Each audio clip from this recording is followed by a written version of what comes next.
Good day, dear students. So, let's begin our lesson concerning the mistakes to avoid in the translation process. So, let's begin. The first thing that the translator should avoid is translating word for word. Word-to-word translation sometimes may cause some kind of misunderstanding in the target language. And assuming English to English UK, English USA to English UK is going to be mirror image. Sometimes they may make some mistakes, and that's why you should know the difference between American English and British English. So, not having translated content proofed by a native language speaker, sometimes you have to proof or edit your material by a native speaker. If you have got some kind of chance, we advise you to ask for help from native speaker to check the content of your translation. And the next mistake that they say, very big mistakes of translation, is just not creating a glossary or translation memory. You have to memory database, so you have to keep your glossary database in order to look back again in different kind of translations. That's why they advise us to create a glossary, write down terms in a notebook in order to check your knowledge in the further for the translation process. So sometimes translating the text without paying attention to the style may cause some kind of misunderstanding, because each text has got its own style, and translation also requires to choose a translation style while translating. It can be any kind of poem or technical text, and they need to require special style in translation. The next one is we want to speak about thinking language never change. So a lot of new terms enter from different languages. And that's why if you think that language is not changeable, you are making a mistake. And that's why very famous scientists say yearly more than 600 words appear or enter to the languages from different kind of languages, from different kind of situations. And that's why the translator should know new terminology. They should get acquainted with the new terminology. The next mistake that some translators come across is ignoring untranslatable words. If it's untranslatable, if you miss them, if you just ignore them, that's your mistake. And that's why you have to identify the meaning, and in paraphrasing it, you have to give the meaning in the target language. The next thing, assuming numbers, just the numbers. If you don't give attention to the numbers, if you don't closely pay attention to the currency or date, times, drug doses, that's your mistake. You should pay attention to each numbers, drug dose, dates, currency, everything. And you have to choose equivalent in the target language. Exaggerating the meaning of the sentence or phrase is also a mistake, and that's why exaggerating also is accepted as a mistake of translators. In keeping the same word order of the source language in the target language, sometimes may cause some kind of misunderstanding in the target and translation. Using the same punctuation, also mistake is done by translators, because different languages have got different punctuation rules. Keeping the same format of dates, names, currencies may cause some kind of problem in understanding the target language translation. And what about the names of proper names? You should choose equivalent. You shouldn't just wrongly translate proper names, and you have to look back to the official names in the target language. Sometimes they rely on Google Translation, and you should choose. While translating, you should check, you should edit, you should proof the CAT translation, CET translations. And very good just solution for them, paraphrasing.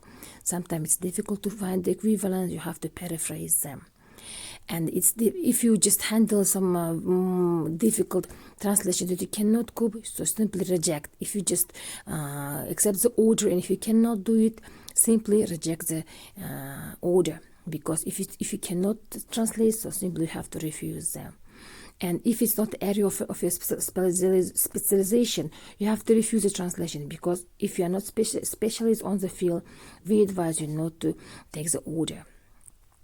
And sometimes another mistakes required by the orderers or speakers. Sometimes they choose bilingual friend as a translator. That's their mistake, because bilingual friend may know English, but they may not know the skills of interpretation, and that's the mistake by orderers. And sometimes in a very short period of time they try to book an interpreter. It is a mistake, because in order to hire interpreters they have to check their knowledge beforehand. They have to order, talk to them, ask they should introduce the demands. In this very case they may win in choosing the interpreter. Sometimes they value experience over training. No, they may have experience in language but not training in the interpretation skills, and that's why while choosing interpreters they should give attention to the training of the interpreter. Sometimes the authors or the speakers misunderstand the types of interpretation. They should know whom they should hire, interpreter or translator. And before just ordering an interpretation, they should know whom they want to choose, whom they want to hire. Next one, addressing your dialect to the interpreter. Sometimes while speaking, the speaker speaks to interpreters. They make a mistake. They shouldn't apply. They shouldn't look at the interpreter. They should look at the speaker, to the second person. Or they shouldn't look at the interpreter. That's their mistake. Next one, good interpreters are invisible. They shouldn't speak to the audience. They should sit in a booth or behind. They shouldn't be invisible. They should be invisible. Sometimes some authors or speakers crossing boundaries. They may ask some kind of individual questions. Even the interpreter shouldn't ask individual questions from the speakers, because it's it doesn't just belong to the etiquette of interpreting, and that's why they don't advise to ask some kind of personal questions. Next one, sometimes they should avoid further personal questions we have just talked about. Sometimes they may appear standoffish. Some people don't like if you ask some kind of personal questions. And then professional interpreters should also learn how other communicates without saying words. They should know some gestures or body language in the other language, and that's why body language knowledge is also very preferable for the translators. You should know. If you don't know some kind of gestures or just movements, that will be a mistake. Which language you're translating, you should get acquainted with their body language. For example, in Chinese or in Japanese, bo means different kind of meaning. It depends how deep you are bowing and so on, or just greetings. There is some different kind of gestures between the greetings or just saying goodbye or okay and so on. That's why the interpreter should know about the body language of the nation whose language they are translating to or from.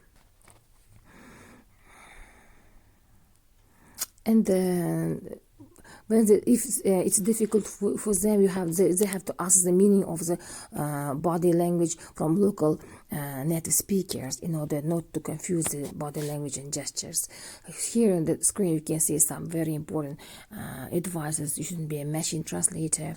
You should rely on the different kind of editors or editions, because it's very important. Even in the history, a lot of interpreters made a mistake which became very popular even in political situations. While after my lectures you can look back again to the PPT and read very carefully about mistakes done in history by several famous interpreters of famous presidents of the world, and what kind of cause there were after their speech. And that's why we advise you not to make a lot of mistakes, not to just confuse the rules of translation. Thank you very much for your attention.